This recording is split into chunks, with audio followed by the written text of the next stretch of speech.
Is weird, odd, strange, or just plain bizarre is really your cup of tea? Then the Golden State Media Concepts Weird News Podcast will give you that fix. Can't believe it? Well, listen for yourself as we deliver the strangest news you definitely won't find on CNN or Fox. It's the Golden State Media Concepts Weird News Podcast.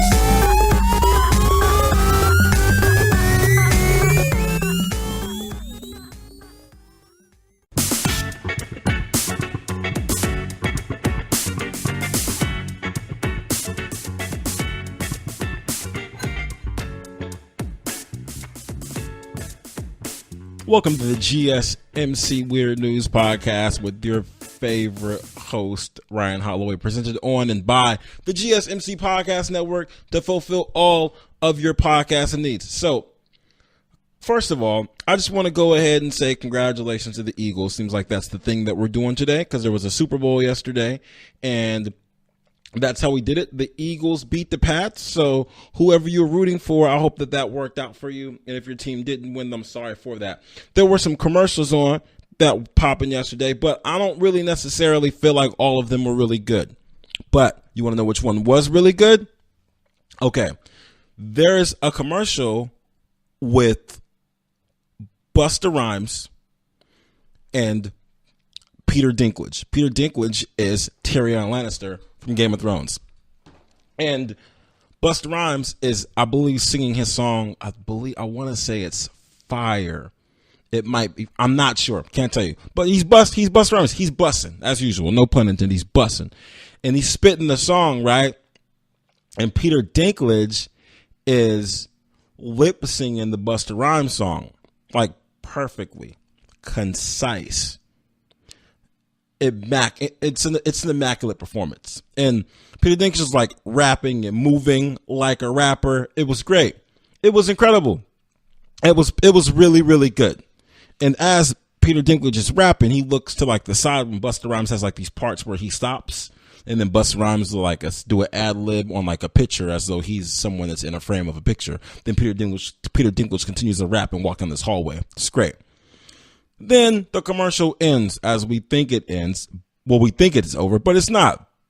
Morgan Freeman does the same thing, but he starts rapping. He's rapping a Missy Elliott song, and it's just not as good.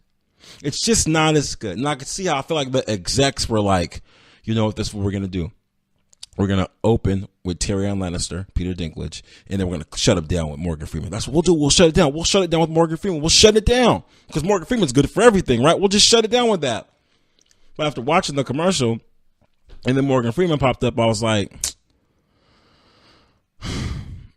why? Like, I could see if they opened with Morgan Freeman, but to have Peter Dinklage I don't know. Morgan Freeman couldn't follow him. He just couldn't follow him. And you know what's so cold, right? Morgan Freeman can do anything. He can do anything, any voice, anything. He can rock climb. He could probably do archery. He could probably win a Super Bowl.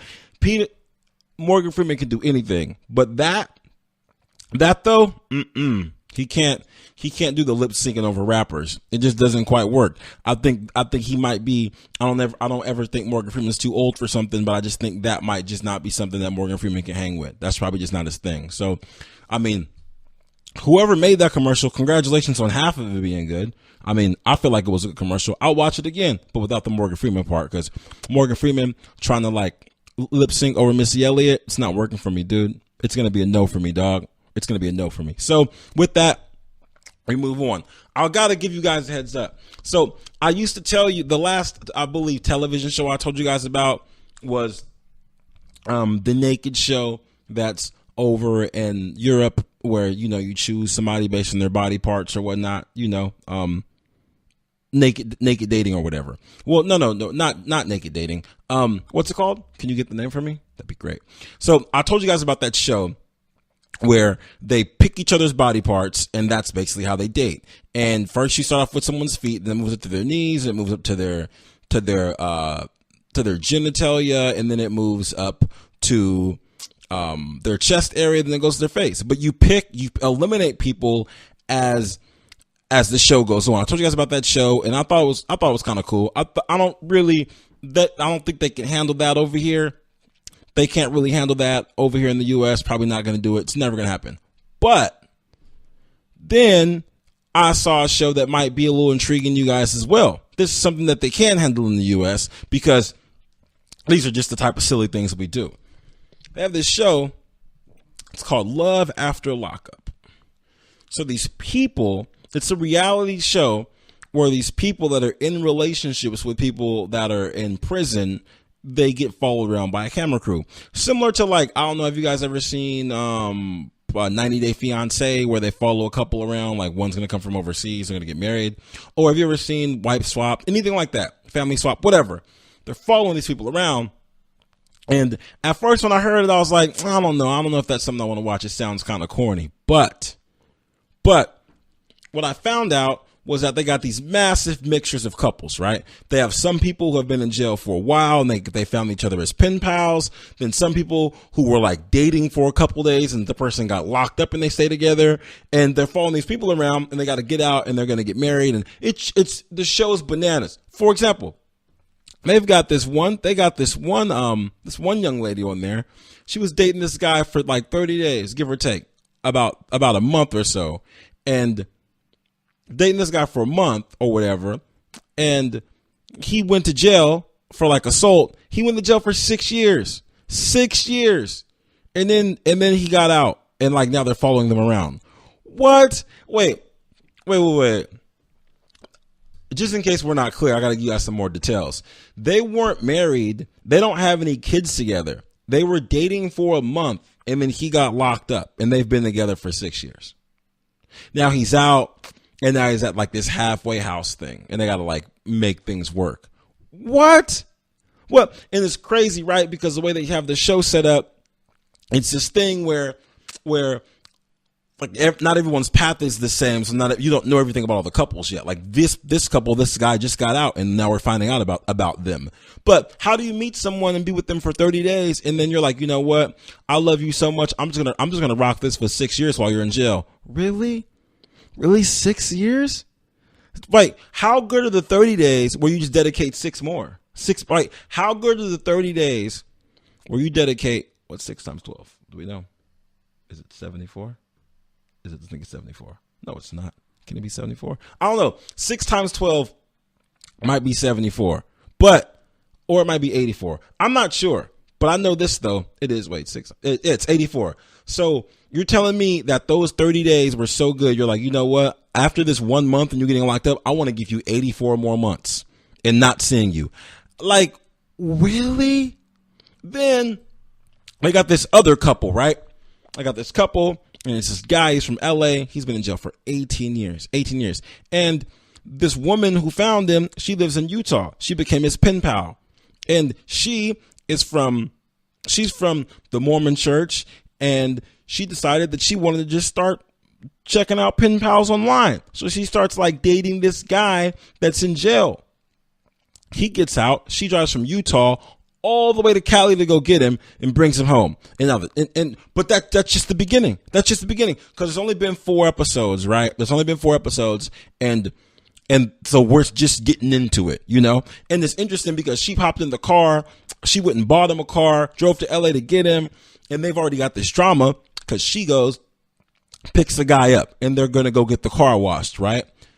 They go get the car washed, and the most awkward car wash insecure exchange I've ever seen ever happens. And I'll tell you about it as soon as I get back. I gotta take a break. I'll be right back. You're gonna love this though. Hold on.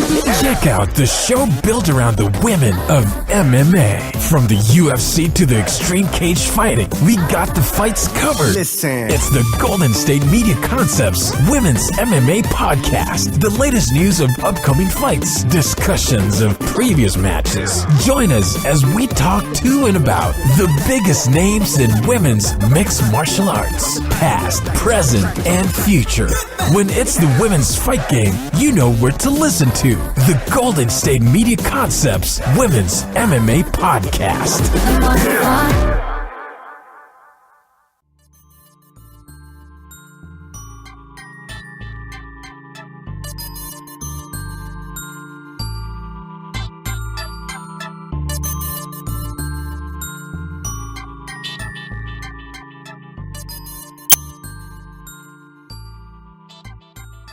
Welcome back to the GSMC Weird News Podcast, presented by your favorite host, Ryan Holloway, on and by the GSMC Podcast Network to fulfill all of your podcasting needs. So, I was telling you guys about the show that's called Love After Lockup, right? Okay, so the lady drives from Utah to go get this guy after he gets out in LA, okay? They go to get the car wash. The car wash woman says, "What kind of car wash do you want?" The guy says, "Oh, we'll take the works." She says, "Okay, we'll get you guys the works." The woman who's like in love with this guy is like, hey, excuse me, he has a fiance. We're engaged. And the guy's like, that's awkward. She's like, "No, but you're over here talking about you want the works from her." And he's like, "That's what it says on the board, though." She's like, "No, I know what you mean by the works." From then on, I was hooked. That's the beginning of the first episode. Off the rip, right? Off the rip. And that's why I was so intrigued by this, right? Because if off the rip, I'm sorry, let me not say off the rip so much. Some of you may not know what that means. If from the jump, from the beginning, from the start, from Jump Street, whatever, one of those synonyms. If you're that insecure, I see why you went and found a pen pal that's in jail, right? Because just wait, I heard you saw the works. And here's the thing, guys. I saw this part of the show and then I rewinded it just to find out if the guy said it in a way where there was an innuendo there. I went to go back and check because I know sometimes our species, whether it be men or women, we could say little things like, little small the office jokes like "that's what she said" type of thing, or "that's what he said," So I wanted to rewind it to find out if this woman had credibility to just be randomly insecure by this guy who has been in jail for 18 years around no woman. And no, I played it twice. I was like, no, he didn't say, he just asked for the car wash. So I'm like, okay, wow, the guy's been in jail 18 years. You go find the guy in jail that's been in jail for 18 years.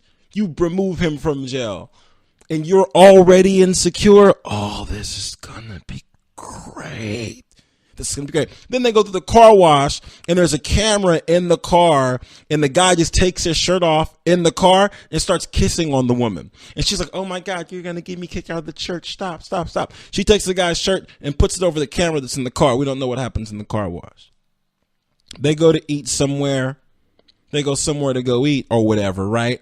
He's having a welcome home party by his friends. He's been in jail 18 years. Welcome home party. They're eating wine, drinking cheese. Eating cheese, drinking wine. And the woman's like, "Hey, you told me I'm never going to have to deal with your baby mama, right?" And he's like, "Yeah, you never have to deal with her, blah, blah, blah." His daughter decides to surprise him because his daughter wasn't going to make it. His daughter pops up. So does the baby mama. And the woman leaves. The woman says, "You said I would never have to deal with her." And what do you mean deal with her? Like, she has a kid. I have a kid by her. They won't even do anything. So her level of insecurity is and what's so interesting is that the guilty pleasure of mine is just an immense amount of drama. I'm so sorry. It's so messy, but I'm so involved. This is why. I'm going to get back to the show, but I just want to give you guys a heads up. This is why when it comes to these shows, like I had to stop watching Love and Hip Hop because there's too much of an act. There's so many people like trying to get famous on that show. On this show and on Love and on 90 Day Fiance, people are just trying to survive and be in love.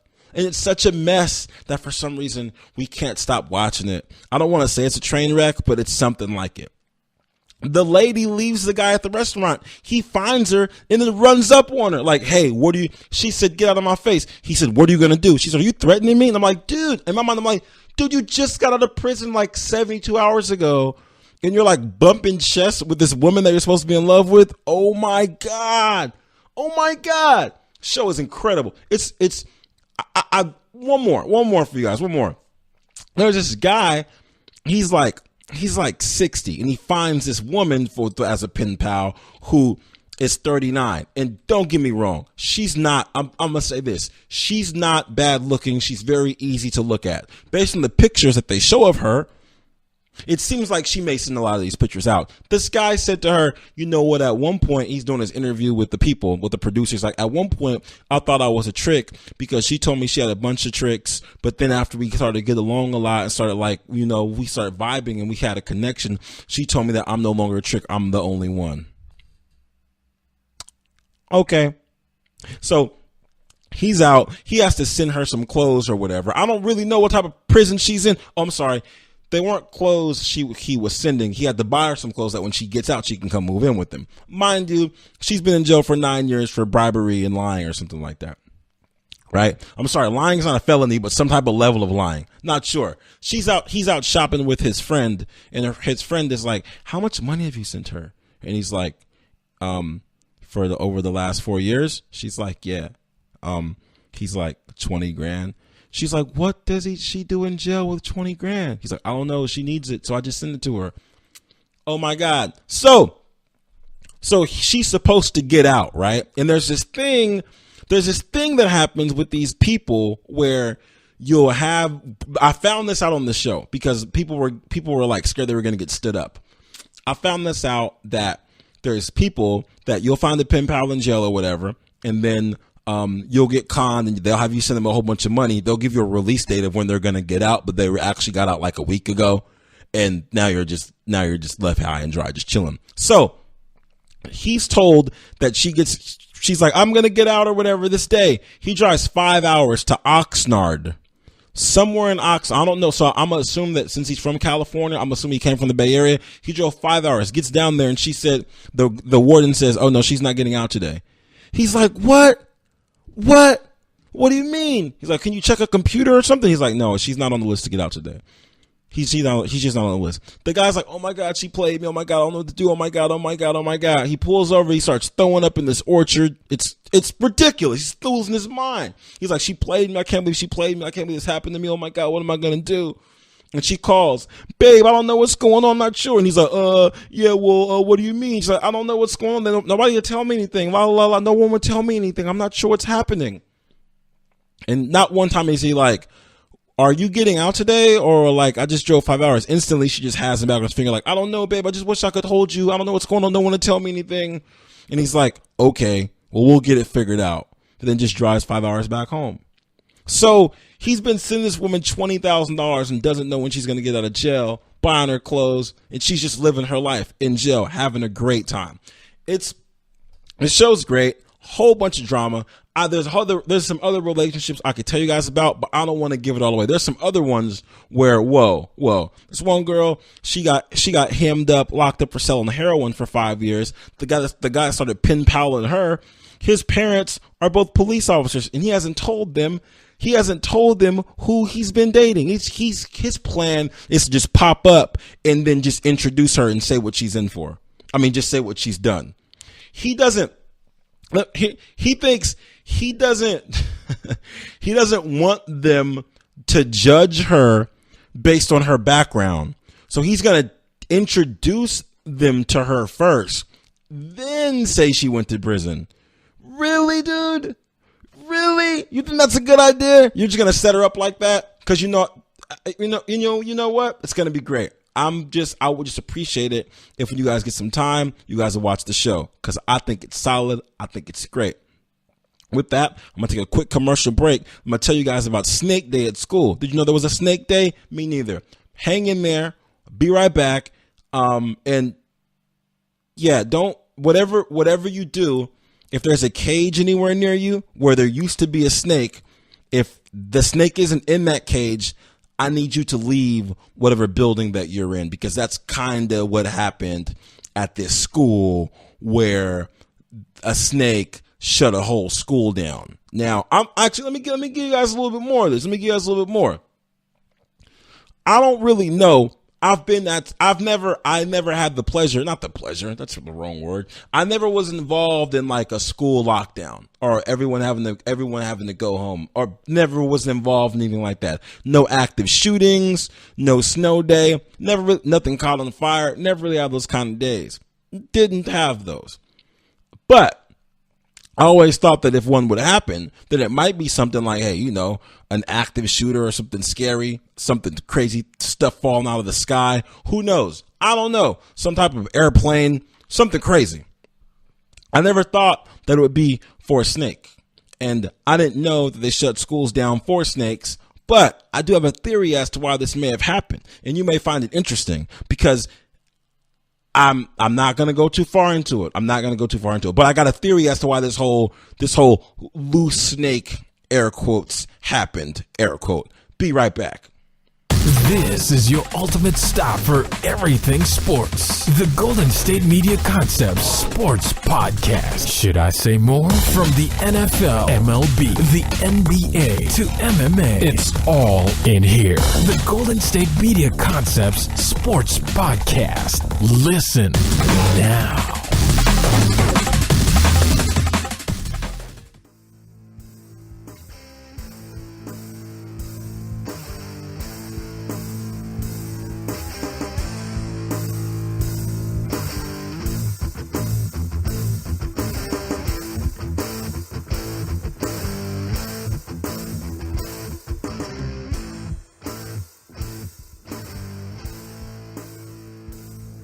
Welcome back to the GSMC Weird News Podcast, presented on and by the GSMC Podcast Network to fulfill all of your podcast needs with your favorite host, Ryan Holloway. Now, telling you guys a little bit earlier about that show I saw called Love After Lockup, when the people get out of jail and they meet these pen pals they've been dealing with forever, or someone's just been in a relationship for 6 years and then they're like, that person gets out of jail and they have to continue the relationship. It's a great show. You should see it. You got to check it out. Now, I was telling you guys about Snake Day.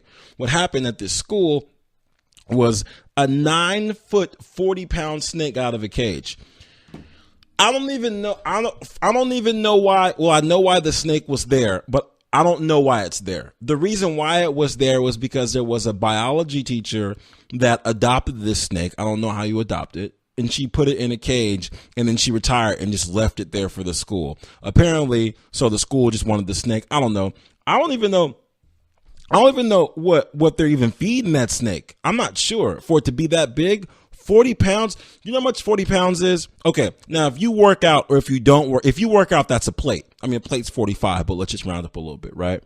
That's a plate. Can you imagine something like being as heavy as a plate and being 9 feet? I mean, at first, when I was like, Snake Day, there's a loose snake in the school. That's stupid. Like, oh, why do you have to shut down the school for this snake? That's silly. I had no idea the level of largeness that this snake was involved with. I'd have shut down the school too. I'd have shut down the city. That's a massive snake.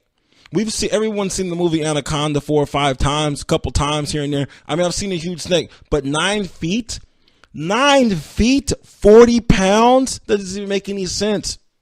Apparently, they found that the snake was missing because the snake just wasn't in the cage, and the cage was broken. The lever was broke. It was broken. Now, I'm under the impression that, okay, you know how there's been like a myth, where not a myth, it happens on television. Someone doesn't want to take a test, say like pull the fire alarm so everyone can like leave the school for like a few minutes, they can regroup.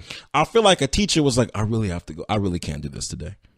A teacher was like, I can't do this today. This isn't happening for me. I can't be here. We're not doing this today. I can't. And then they went into the snake room and was like, it's about that time. And this teacher went in there and just opened the cage a little bit, and the snake left. The snake just left.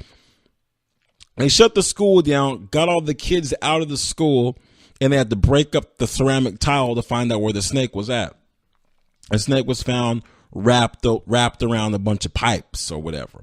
Now, I want to know, back in my day when I was in school, we had like hall monitors, right? We had hall monitors. And I just want to know, like, was there a hall monitor or someone that saw this snake and just ran away? Because how do you misplace a 9-foot, 40-pound snake? I understand if the snake is willy-nilly moving around like during the nighttime. Let's say he got it at night, I guess. Well, let's say that. I mean, I get it. But during the daytime, to the point where you guys had to evacuate the school, that means the snake was there in the morning, and then later on in the day he wasn't there. Nobody noticed he was just missing. Nobody saw him just walking around. Like, he's not a mouse. He's not an ant. He's not even a rabbit. He's a whole snake. Apparently he's 9 feet, which means it takes him a while to get places. I don't know how this snake escaped and nobody knew. That's why I think it was a setup. I think one of the teachers was having a bad day. They were hungover, couldn't handle it. Was like, you know what? We're not good. There's no way, dude. There's no way today. I'm going to the snake room, and then let the whole snake out. Just let him out. Let him out completely. So I'm glad no one got hurt. I never heard of Snake Day. I never heard of you locking down a school for a Snake Day situation, but I'm just happy that nobody got hurt. And it seems like everyone's happy about it. You guys want to know about someone that's unhappy? A gentleman was arrested for just smashing cars in Dallas with a sledgehammer. He went to a police office, not in the actual police department, but like a satellite building where they give people where they process people for like misdemeanors and small petty crimes. He began to smash cars in the parking lot with a sledgehammer. Now, there's no more information other than that. That's all I have for you. But I want to let you know this.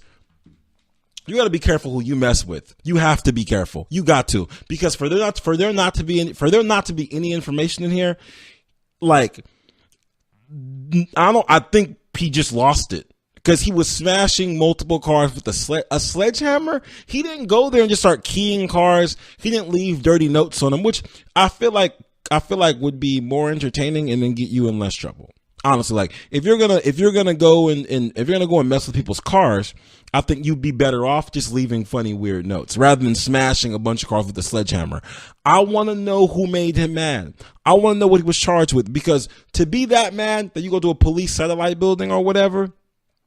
To be that mad that you go there and smash multiple cars, you have to be in some type of trouble that doesn't match that, right? Like, so, you didn't get like a parking ticket and you went down there and did that, right? The parking ticket's what, like $60? Maybe you live in LA, it's $900. I don't know. Maybe you live in the city. You got to take out a mortgage to pay your parking ticket. Who knows? But it can't be worth destroying multiple cars and totaling them with your sledgehammer. So he must have been a level of livid that couldn't have been measured, an immeasurable amount. I hope that I'm never that mad. I hope that I am never that mad. Let me give you guys the best history for today. Japanese samurais disemboweled themselves with a sword when in danger of being captured. And you know what? That's dedication, because I feel like if you're in fear of being captured as like a spy, because I was a spy, I'm not a spy, but I saw it on TV where you're in fear of being captured, so you take the cyanide pill and then you die, or whatever, have a seizure and you die. That you take a cyanide pill and you're okay. That's the end of it. And I feel like if that's in your mouth, you just eat it and you could go live your life, then you're good, right? Like that's it. Versus, and you just pop it, maybe you change your mind, like, oh my God, I didn't want to do that, oh my God, but it's too late. But a whole sword, disembowelment with a sword, you got to be dedicated. You have to be like, I'd really be like, you know what, I'm gonna just let them capture me, and maybe it won't be that bad. Maybe we can just talk about it. Maybe when they catch me, I can say, hey, you guys know what, I'm a samurai, but there's no reason that like this needs to go any further than what it already is. You know what I mean? Like, we should be able to work this out together. You guys want to talk about it? Can we all talk? Let's just get together and have a good talk. No? Oh man, I guess I should have disemboweled myself. So more power to that dedication and loyalty, because I'm not cutting my stomach open for nobody. It's not going to happen. Not going to happen. With that, I want to thank you guys for joining me for another Weird News episode on the GSMC Podcast Network to fulfill all of your podcasting needs. This has been your favorite host, Ryan Holloway. Live long, prosper, and watch for potholes.